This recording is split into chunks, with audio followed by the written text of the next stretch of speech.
Ang good provider na ama at asawa ay hindi lang tungkol sa pagdadala ng pera sa bahay. Ito ay tungkol sa responsibilidad, malasakit at paninindigan para sa pamilya.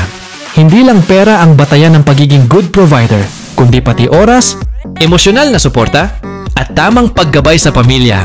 Hindi niya iniaasa sa iba ang dapat niyang gampanan.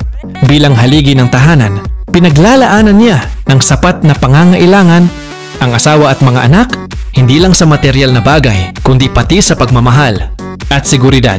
Iniisip niya ang pangmatagalang kapakanan ng pamilya hindi lang ngayon, kundi pati sa kinabukasan nila. At higit sa lahat, na ipapamana niya sa kanyang mga anak ang tamang pagpapahalaga sa pagiging isang good provider.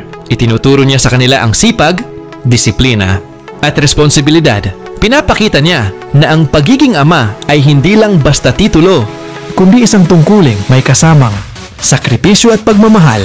Sa kanyang pagiging huwaran, lumalaki ang kanyang mga anak na handang tumayo sa sarili nilang pamilya bilang mabubuting ama o magulang din balang araw.